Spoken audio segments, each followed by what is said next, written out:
저희 고객들한테도 많이 쓰는 얘기인데 그냥 쓰세요. 살충제는. 어, 돈벌레 한 마리가 있으면 바퀴벌레가 한 100마리가 있는 거죠. 바퀴벌레가 가장 좋아하는 재질이 바로 그 스와 범이에요. 심플하게 대답 드리면 하는 업체가 제일 잘하는 업체다.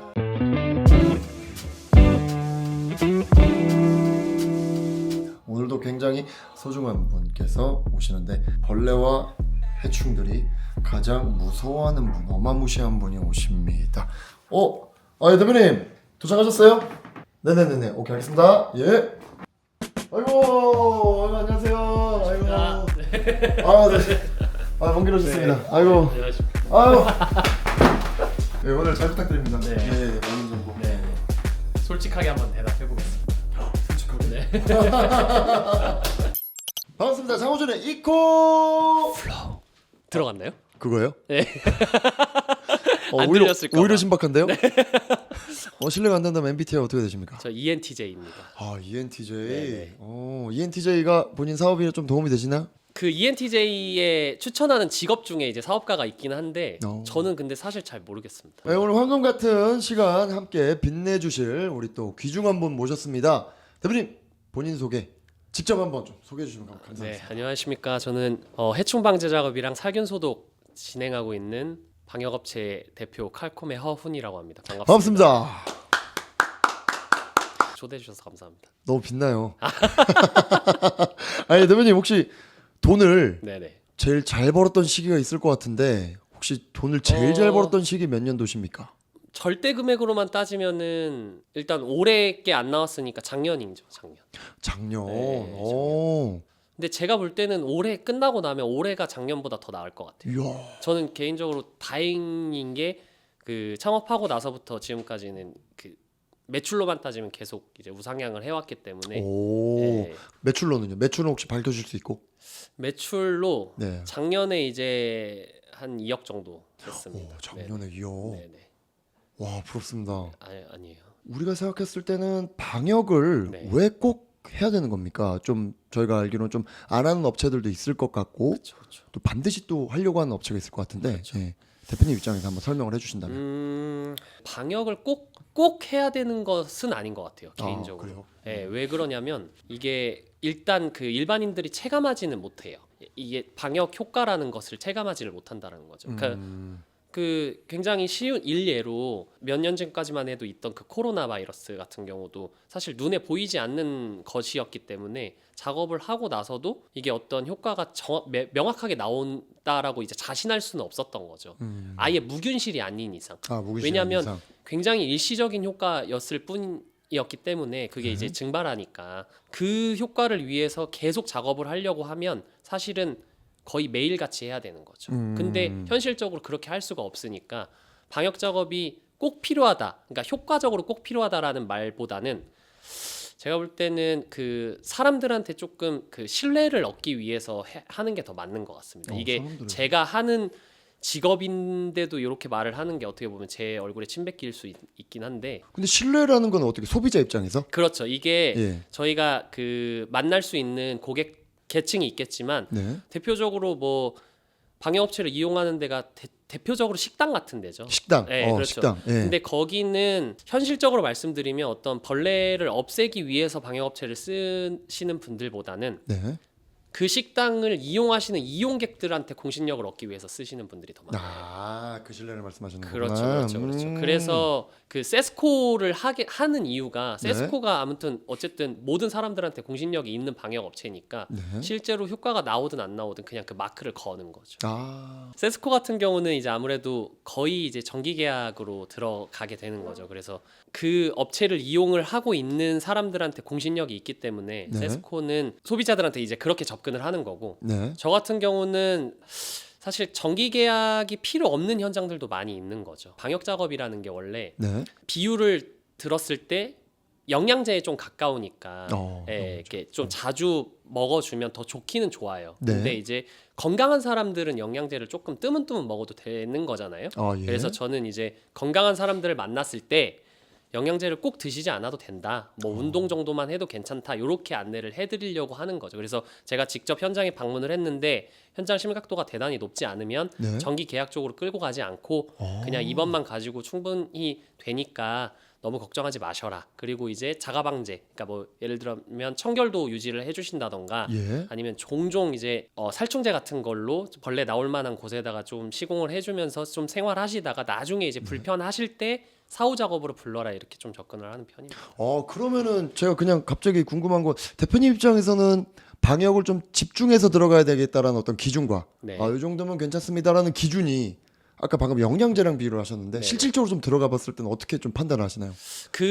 이게 집이랑 사람이랑 비교했을 때 네. 그 집이 현재 지금 해충 심각도가 높은지 안 높은지는 현장 진단을 해보면 나와요. 신기하다. 대표적으로 이제 그 해충들의 흔적들이 많이 보이는 거죠. 일반인 분들이 집에서 생활을 하실 때 보지 않는 곳을 저희가 보니까 네. 그런 데는 대체로 음습한 곳인 거죠. 예를 들면 가장 대표적으로 말씀드릴 수가 있는 게 요즘에는 이제 화장실 천장에 점검구를 다 뚫어 놓습니다. 이렇게 들어보면 천장이 들려요. 예. 그게 그 안쪽에 뭐 환풍구라던가 이제 전선 같은 거 점검할 수 있게 만들어 놓은 점검구라고 하는 곳인데 네. 거기를 열어서 생활하시는 분들은 아무도 없는 거죠. 예. 근데 거기를 안 열기 때문에 벌레들은 놀기가 좋은 공간인 거고 저희는 그런 곳을 확인을 하는 거고 그런 곳을 확인을 해보면 해충의 흔적들이 있는 거고 그래서 그 흔적의 양을 가지고 이 현장의 심각도는 어느 정도다라고 판단을 하는 겁니다. 근데 이제 일례를 그 장소만 들어드린 것뿐이지 저희가 집에서 한 가정집에서 확인할 수 있는 공간은 좀 많이 있어요. 우와. 네. 일반인들도 확인할 수가 있습니까? 있지만 볼 순 있는데 그게 벌레의 흔적인지 아닌지 알아보기는 어렵죠. 그럼 대표님 혹시 그 요즘에는 진짜 반려견이라든지 네네. 집안에서 같이 애완동물 키우시는 분들이 너무 많아지고 이게 증가한 시대지 않습니까? 바퀴벌레를 죽이는 독약인데 또 그에 비례해서 그런 반려동물이라든지 혹은 우리 그냥 직접적으로 맞닿는 네. 인간의 건강과는 좀 어떻게 좀 상관관계에 대해서 좀 혹시 설명해 줄 수 있을까요? 좀 그냥 단적으로 좀 보면 네. 우리 옛날에 그 방구차 그렇죠. 같은 거 쫓아다니면서 막 했는데 저도 지금은 많이 그런 게 쫓아다녔어요. 없어졌잖아요. 네, 그렇죠. 건강 문제도 있고 이렇게 네. 대두되니까 네. 그런 부분에 대해서 혹시 설명해 줄 수 있는지. 일단 결론부터 말씀드리면 안전합니다. 왜 안전합니까? 그러냐면, 왜 예. 그러냐면 약 자체가 안전하다는 얘기는 아니에요. 그 제약회사에서도 항상 안내하는 게 음용하지 말아라. 그러니까 먹지 말아라. 음용하지 얘기했죠. 마라. 예. 근데 저희가 먹을 일 없게 작업하는 게 가장 안전성과 직결되는 일이라고 보시면 돼요. 그러니까 먹을 일이 없게 작업을 하기 때문에 안전하다라는 결론이 나오는 거고 그게 이제 자신 있는 이유가 아까도 말씀드린 대로 벌레들이 이동할 만한 그러니까 벌레들의 습성을 생각해서 네. 그들이 좋아하는 곳에다가 약을 치는 건데 그들이 좋아하는 곳은 대체로 사람을 포함한 이제 뭐 반려동물도 마찬가지로 그 접근하기 어려운 공간들이에요. 그래서 안전하다고 말씀을 드리는 거고 예를 들면 보통 저희가 가전 가구의 좁은 틈에다 약을 치는 경우도 많은데 근데 이제 강아지와 고양이를 비교했을 때 고양이는 그런 틈으로 들어가잖아요. 네. 그렇게 되면 이제 거기는 스킵을 할 수밖에 없는 거죠.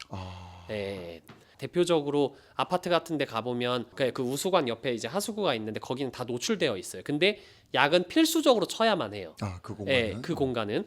그럼 약을 쳐놓고 고객님께 안내를 드리는 거죠. 여기는 뭐 일정 기간 동안 좀 접근하지 못하게 해달라. 필수 구역인데 노출되어 있다. 그러면은 이제 고객님께 협조가 필요한 거죠. 반려동물 자체가 있는 그 요즘 많이 키우시니까 네. 그런 현장 많죠. 한 30% 이상 되는 것 같은데 지금까지 단 한 번도 문제가 된 적 없습니다. 그렇다고 해서 약효가 없었던 적도 없었고. 그럼 업체들 혹시 방역을 하는 방식에 대해서 좀 알려줄 수 있을까요?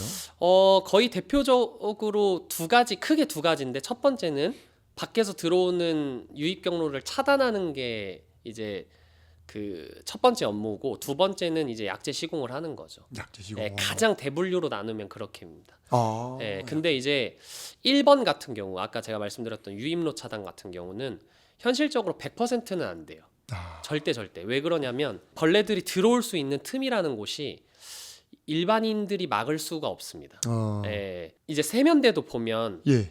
메인으로 물이 내려가는 그 통로가 있고 예. 팝업이라고 하죠. 그 통로가 있고 그리고 그 세면대 거기가 막혔을 때 물이 계속 틀어놓으면 이제 물이 넘칠 거잖아요. 네. 그래서 그런 사태를 막기 위해서 바이패스 구멍이 하나 뚫려 있어요. 바이패스 구멍은 못 막아요. 글로도 올라올 수가 있는 거예요. 구조상.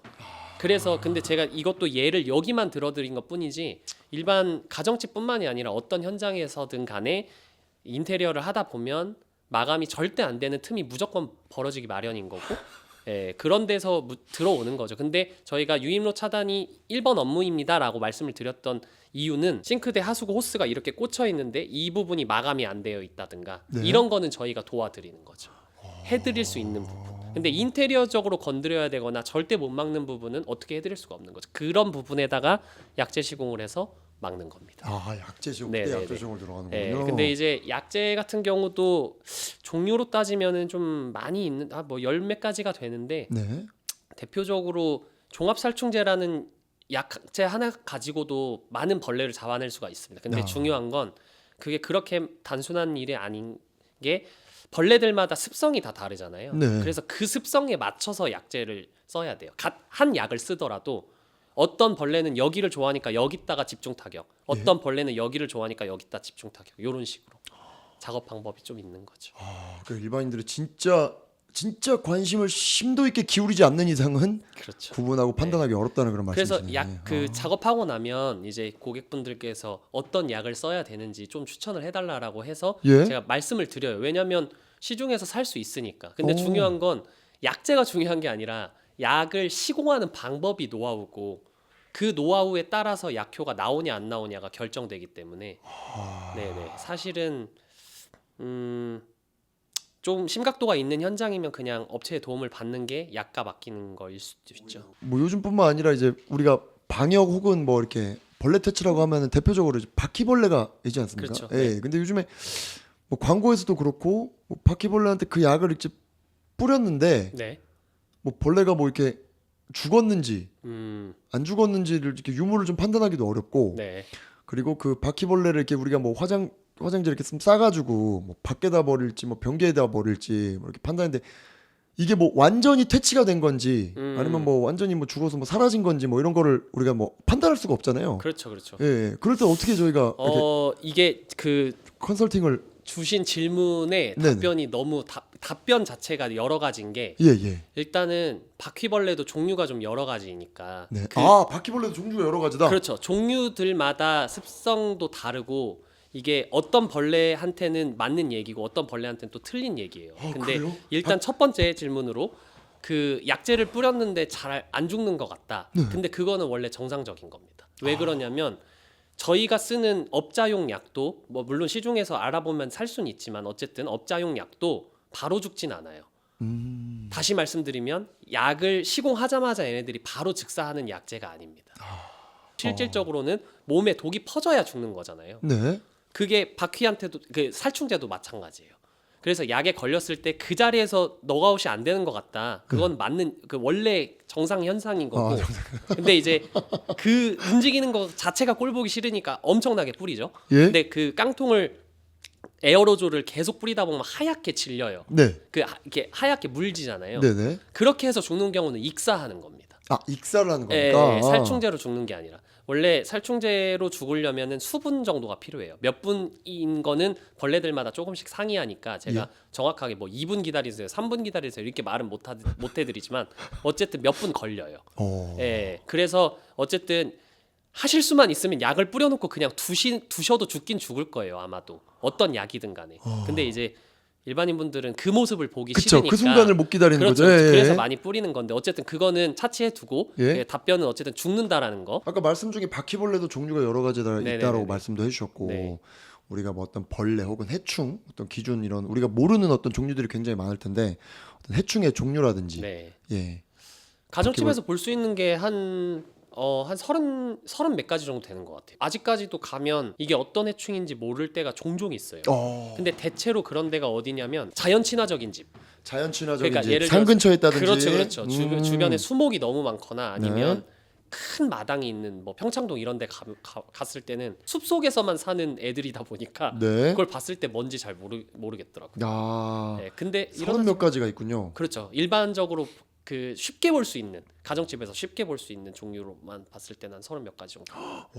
어떤 벌레를 제일 퇴치하기 싶어서 부르나요, 우리 대표님을? 우리 소비자 바퀴벌레죠 아무래도. 역시나 바퀴벌레입니까? 바퀴벌레가 그거는 넘버 원 역시나 그렇죠. 넘버 7알 원. 이상. 바퀴벌레를 7알 이상이라고 하셨으니 네.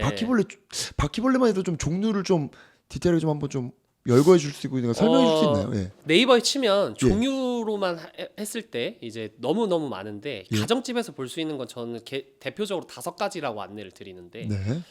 독일 바퀴벌레라는 친구들이랑 독일 바퀴. 이질 바퀴, 이질 바퀴. 그다음 먹바퀴, 먹바퀴. 그다음에 일본 바퀴, 그다음에 경도 바퀴 이렇게 총 5종류예요. 근데 이제 보통 고객님들한테 그걸 봤을 때 요것은 이질 바퀴입니다. 요것은 먹바퀴입니다. 이렇게는 설명을 그렇죠. 잘 안 그러기 드려요. 힘들겠네. 그러니까 보면 알 수 있는 애들인데 네. 고객님들은 그게 중요한 게 아니거든요. 고객님들은 대체로 이 바퀴가 우리 집에서 사느냐 마느냐 그렇죠. 요게 예. 가장 핵심이기 때문에 그렇죠, 저는 그렇죠. 고객님들한테 그냥 분류를 크게 2가지로만 말씀드려요. 그래서 정식 명칭은 아닌데 내부 바퀴, 내부 바퀴. 외부 바퀴 이렇게 나눠서 외부에서 들어온 바퀴, 그렇죠. 내부에서 지금 네. 서식하거나 생식하고 있는 바퀴. 그렇죠. 그래서 저는 이제 고객님들한테 요거는 내부 바퀴입니다. 요거는 외부 바퀴입니다. 이렇게 말씀을 드리고 있어요. 그 종류가 다른 바퀴벌레들끼리 같이 상호 있어요. 생식할 수도 있습니까? 네, 여기는 같은 공간인데 네네네. 먹바퀴랑 네네. 뭐 일본 바퀴랑 같이 그렇죠. 있죠. 그런 경우가 있어요? 네네 그런 경우 있어요. 네네. 그러면 벌레들의 상관관계 우리가 흔히 보면 네네. 뭐 돈벌레가 있으면 바퀴벌레가 없고 왜냐면 돈벌레가 바퀴벌레를 잡아먹으니까. 네. 그리고 뭐 개미랑 바퀴벌레랑 같이 공존할 수 네. 없다. 뭐 이런 얘기들인데 혹시 그런 생태계적으로 들어가면 맞는 얘기일 거예요 아마. 그 뭐라 그러죠 그? 먹이사슬? 그렇죠. 아, 먹이사슬. 예. 먹이사슬 상으로는 맞을 수는 있는데, 네. 근데 그게 현실적으로는 맞지 않다. 돈벌레 한 마리가 있으면, 그러니까 정확한 비율은 아니지만 네. 한 마리가 있으면 바퀴벌레가 한 100마리가 있는 거죠. 그러니까 이 비율 자체가 말이 안 되니까 그 돈벌레가 바퀴벌레들 잡아먹는 건 맞지만 예? 수가 너무 많아서 공존해 버린다. 이렇게 생각하시면 됩니다. 지금 셀프로 좀 벌레를 제거하는 팁이나 뭐 이렇게 좀 추천해주고 싶은 살충제 뭐 있으시면 좀 한번. 살충제는 그냥 솔직히 말해서 제가 이제 저희 고객들한테도 많이 쓰는 얘기인데 그냥 가장 싼 거 쓰세요. 살충제는.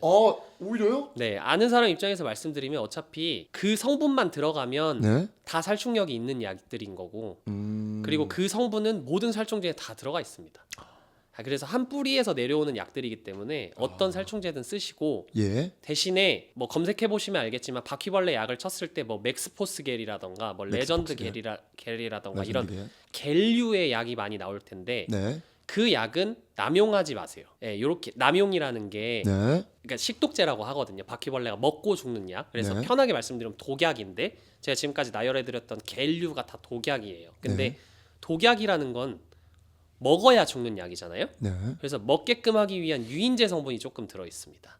그래서 그거를 현장 심각도가 1 정도 단계인데 시공을 10으로 해버리면 좋지 않은 거죠. 역효과가 날 수가 있는 거죠.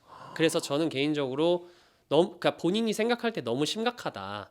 그러면 그냥 업자를 부르시고 그냥 해프닝이었다. 지금까지 살아가면서 한 번도 안 나왔는데 최근에 한 번 봤다. 최근에 한번 봤다. 이러면은 그냥 에어로졸류를 쓰시라고 말씀드리죠. 약을 쓰는 것은 사람이 감기 걸렸을 때 약을 먹는 것과 같아요. 근데 평소에 감기를 안 걸리려면 사람도 건강 관리해야 되잖아요. 그래서 집도 항상 청결하게 잘 유지해 주시고 청결하게. 그렇죠. 그리고 가장 대표적으로 물건 장기 적치하지 마세요. 물건을 장기로 네, 네, 가장 대표적으로 말씀드릴 수 있는 물건이 네. 상자랑 스티로폼 오랫동안 두지 마시라고 말씀드려요. 이것도 연관이 있어요? 그렇죠. 네. 인과관계가 어떻게 되냐면 벌레가 먼저 들어왔다가 네. 여기 환경이 너무 좋으면 살아가는 거예요. 그래서 일단 기본적으로 청결도 유지를 해달라고 말씀을 드리는 거고 예. 그 다음에 박스랑 스티로폼을 말씀드리는 이유가 뭐냐면 박스랑 스티로폼은 대체로 고객님들이 어디다 보관하시냐면 창고, 그렇죠. 음습한 곳. 그렇죠. 창고나 베란다 이런 음습한 데다가 거기다가 이제 보관을 하게 되는 거죠. 근데 네. 바퀴벌레가 가장 좋아하는 재질이 바로 그 종이 박스와 스티로폼이에요.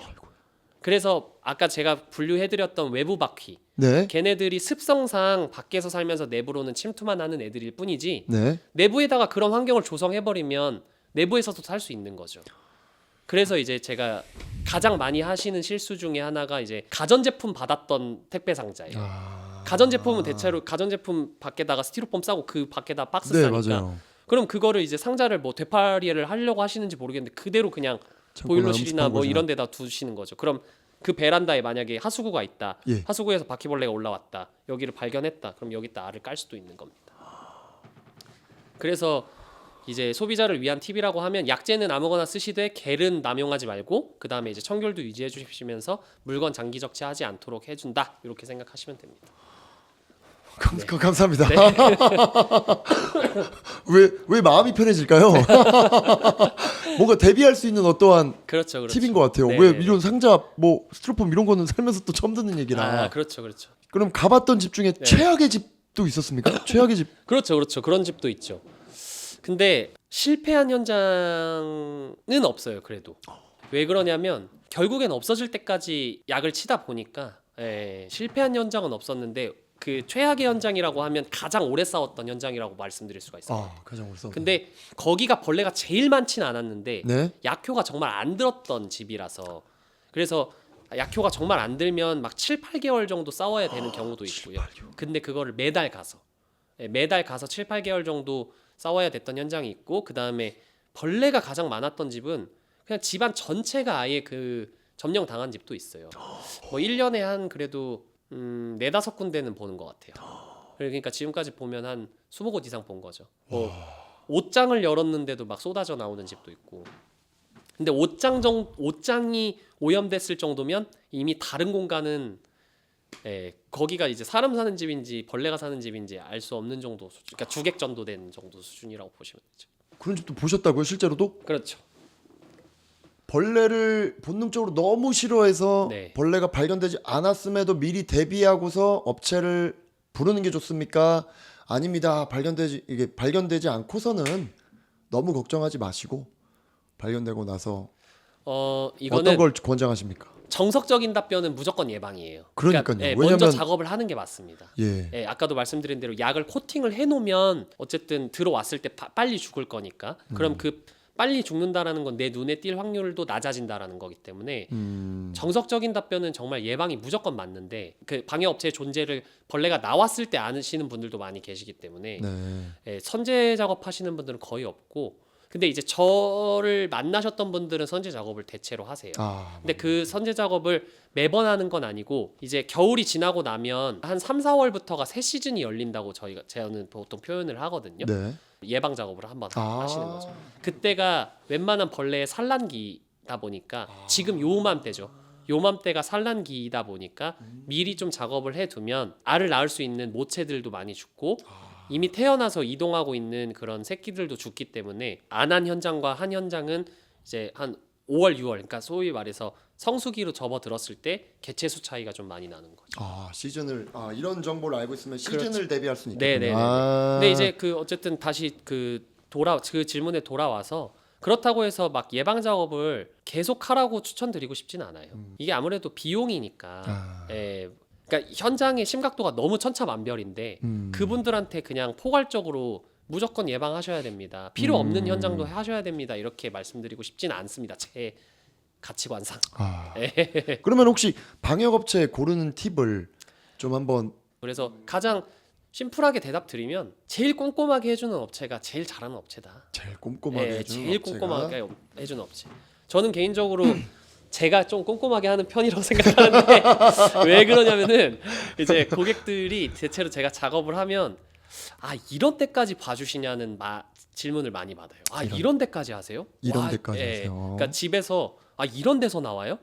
이런 데도 약 치시는구나. 이런 질문을 많이 받습니다. 대표님 이 사업 어떻게 왜 이 사업을 시작하셨습니까? 뭐 시작하게 된 계기는 아까도 제가 초두에 말씀드렸지만 그냥 사업을 하고 싶었고 원래 아이템은 다른 거였어요. 원래 아이템 다른 거였습니까? 원래 아이템은 전혀 다른 거였는데 이제 비슷한 맥락이었어요. 그냥 어쨌든 어떤 가정집이라던가 어떤 현장에 방문을 해서 제가 일을 처리해드려야만 하는. 근데 거기에다가 아시는 분이 이제 같이 접목해도 되겠다. 이건 가정집에 방문하는 일이니까 방역 소독이라는 것도 가정집에 방문하는 일이니 거기에다가 한번 접목을 해봐라. 해서 같이 시작은 했는데 제가 원래 그 준비했던 아이템은 아예 퇴색돼 버리고 아. 예, 이쪽으로 좀 더 집중을 하게 됐죠. 근데 그 계기가 어쩔 수 없이 창업하고 나서 얼마 안 있다가 이제 코로나가 터져가지고 아. 그래서 어쩔 수 없이 이제 그냥 그쪽으로 더 집중하게 된 거죠. 아. 네. 근데 이제 여전히 일반인들이 이제 벌레라고 표현해야 될까요? 해충이라고 네. 표현해야 될까요? 어떤 네, 두려움도 있고 약간 좀 불쾌감이 있는 현실인데 그렇죠. 대표님도 원래 이렇게 생각하거나 의도치 않았던 아. 사업인데 혹시 처음에 뭐 좀 힘드셨거나 좀 적응이 안 돼서 나도 좀 약간 음, 어려웠던 일이 좀 많았을 것 같다는 생각이 드는데 다행히 좀 적었어요. 거부감이. 거부감이 네, 다행히 거부감이 좀 적었고 예. 바로 시작을 한 게 아니라 네. 공부를 한 6개월 이상 했거든요. 아. 네, 그래서 그 사진을 너무 많이 봐왔기 때문에 밥 먹고 나서 계속 그런 습성 공부하고 막 이런 식이었으니까. 근데 습성을 글로만 읽는 게 아니라 이게 그 벌레들도 커가는 과정의 모습들이 있잖아요. 예. 예, 벌레도 유충, 자충, 성충이라고 하는데 네. 새끼벌레일 때와 청소년기일 때와 그 모습들을 알아야 얘네가 뭔지를 알 수가 있으니까 그런 모습을 계속 보다 보니 이제 현장 가기 전부터 익숙해져 있었던 거죠.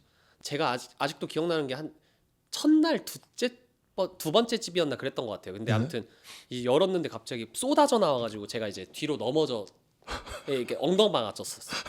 찐 걸 이제 고객이 보고 계시고 그때 기억이 납니다. 근데 그게 너무 싫어갖고 이게 찐 게 아니라 예. 그렇게 튀어나올 거라고 예상을 못했던 거죠. 그냥 그 무서운 영화처럼 이렇게 팍 이렇게 놀래키는 것처럼 예. 그때 이제 싱크대 하부장을 이렇게 열었는데 갑자기 그 문에서부터 그 안에서 이렇게 확 쏟아져 나오니까 그래서 이렇게 약간 흠칫 놀란 정도? 소비자님은 그때는 뭐라고 하셨어요? 근데 뭐 그러려니 하시더라고요. 허허허 웃으셨겠네요. 그 할아버지셔가지고 다행히 어디서 이렇게 초짜가 왔어? 그러실 수도 있어요.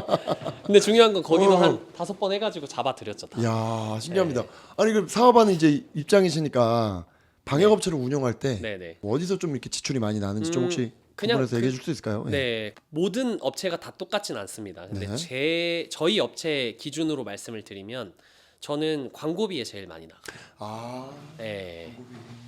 그 이유가 뭐냐면 저희 이용할 수 있는 그 쿠폰, 그러니까 네. 소위 말해서 해충 방제 작업권이라고 해야 되겠죠? 예. 그 작업권을 네이버 스마트 스토어에 팔고 있습니다. 아.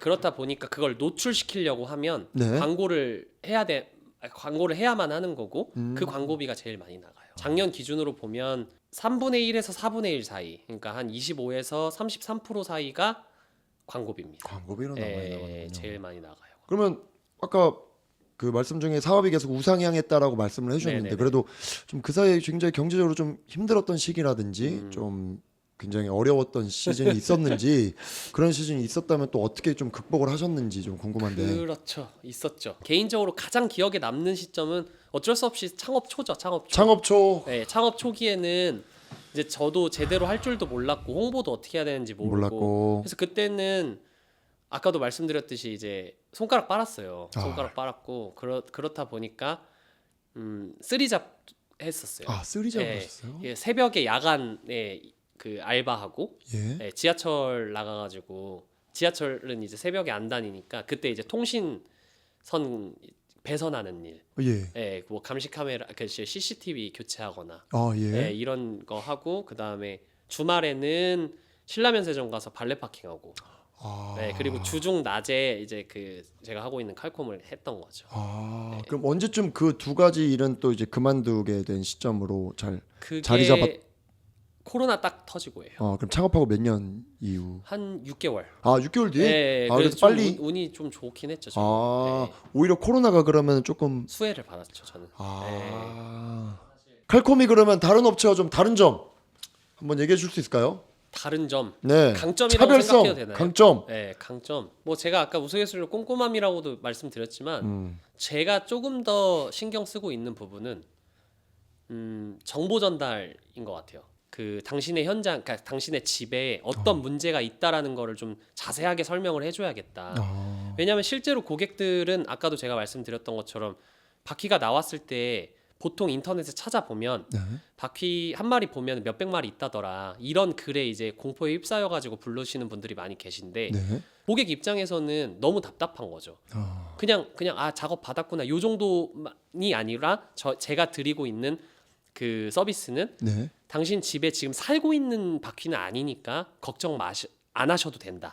그리고 이거를 더 키우지 않으려면 어떻게 사후 관리를 하시는 게 좋겠다. 이런 식으로 좀 많은 정보를 전달하려고 노력을 하고 있습니다. 그럼 방역업체 현 상황과 좀 미래 혹은 동향을 좀 약간 분석해 주신다면 어떻게 좀 바라보고 계십니까? 아마 수요가 줄진 않을 것 같아요. 수요가 네, 줄진 않을 왜냐면 것이다. 아까도 말씀드렸던 것처럼 네. 그 벌레의 개체수는 점점점 늘어나고 있는 추세인 걸로 제가 알고 있어서 그 벌레의 개체수가 늘어난다는 것은 일반 소비자분들이 벌레를 볼 확률이 높아진다는 거고 그러면 이제 수요가 줄지는 않을 것으로 알고는 있는데 업체가 조금 많이 생긴 것 같습니다. 코로나 업체가 좀 많이 이후로 코로나 이후로 많이 생겼고 네. 대기업에서 뛰어든 경우도 많고 대기업에서 뛰어든 경우도 원래 안 하고 있다가 대표적으로 그 경비업체라고 해야 되나요? 그 경비업체 세콤 네, 아시죠? 세콤. 세콤. 네, 세콤도 방역업체를 내 가지고 자회사로 그래서 이제 같이 묶어서 관리를 왜냐면 세콤은 어차피 B2B 영업을 해야 되니까 거기에 이제 방역업을 묶어 가지고 이렇게 같이 들어간 경우도 있고 그러니까 그런 식으로 이제 대기업에서 많이 그 하고 있어서 소상공인이 살아남기는 좀 쉽지는 않을 것 같아요. 아예 그 트랙을 다르게 하지 않는 이상. 트랙을 다르게 하지 않는 이상. 그래서 저는 B2C에 남아 있으면은 뭐 제가 밥을 굶을 일은 없다라고 생각은 하는데 이제 저도 딱 요 정도만 벌고 싶어가지고 사업을 한 건 아니니까 더 키우려고 하면 어떤 업체를 이제 뭐 그 모델링을 해가지고 가야 되는데 근데 방역 업체 중에서는 없어요 저는 개인적으로 뭐 다른 업체는 있어요. 그럼 업종 아까 식당도 많이 있고 개인집도 많이 가신다고 했는데 좀 네네. 업종 이제 우리 칼콤을 좀 이렇게 많이 소비하시는 업종은 좀 어떤 분할로 돼 있습니까? 비율이 지금 딱 그 말씀하신 두 개가 제일 많아요. 두 개가 제일 많습니까? 일반 가정집이 거의 80% 정도 되는 80% 일반 가정집. 그리고 식당 뭐 사무실 뭐 어린이집 그냥 벌레 나오는 데면은 저는 가고는 있는데 근데 인터넷에 홍보를 하고 인터넷에서 1회권을 팔다 보니까 거의 다 이제 가정집 위주인 것 같아요. 가정집 위주구나. 대표님 돈 버시면 어디다 쓰시고 어떻게 쓰십니까?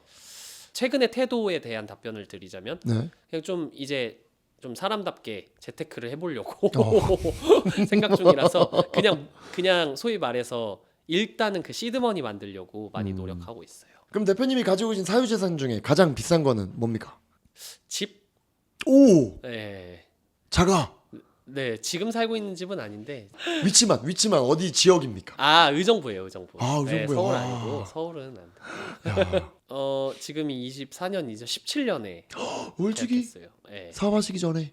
그렇죠. 와. 네, 근데 그때 이제 융자 껴서 들어간 거니까. 융자 껴서. 그래서 결국 그 융자를 갚는데 조금 돈을 더 많이 썼던 거예요. 그것도 어떻게 보면 사업을 좀 열심히 하자는 어떤 모티브도 됐던 시즌이네요. 그렇죠. 네. 자, 대표님 그러면 이제 회사 칼콤 운영하고 계시는데 이 회사 더 잘 되게 하려면 어떻게 해야 될까요? 직원을 조금 늘려가지고 찾아갈 수 있는 섹터를 좀 늘리는 게 맞는 것 같아요. 지역구를. 지역구. 왜냐하면 지금은 현재 서울만 하고 있는데 네. 이제 네이버에 팔다 보니까 네이버에서 노출될 수 있는 지역을 정할 수가 있어요. 네. 그래서 서울만 노출시키고 있는 거예요. 그래서 부산에서는 칼콤 쳐도 안 나옵니다. 가끔 이제 그 구매해주신 의뢰자분의 주소를 보면 경기도에서 주문을 하세요. 근데 그분들은 어떻게 하시냐면 경기도에 사시면서 회사에 출근해서 검색을 하신 거예요. 네, 서울 회사에 출근해서 검색했는데 이제 저희 업체가 걸리니까 근데 후기를 봤는데 괜찮게 하는 것 같으니 이제 본인 집으로 부르는 거죠. 근데 이제 그분들한테 저희가 너무 죄송한데 저희는 서울만 하고 있습니다라는 안내를 드리고 그러다 보니까 이제 저도 개인적으로 저희 업체가 고객들한테 어필이 된다는 걸 알고 있어서 저희 그러니까 좀 교육이 잘 된 직원분들을 많이 늘려서 좀 이렇게 지역을 넓히면 매출도 많이 올라가지 않을까. 지금 어떤 지역의 한정성이 지금 존재하군요. 네, 서울에서만 그렇죠. 이용해 볼 수 있는 업체군요.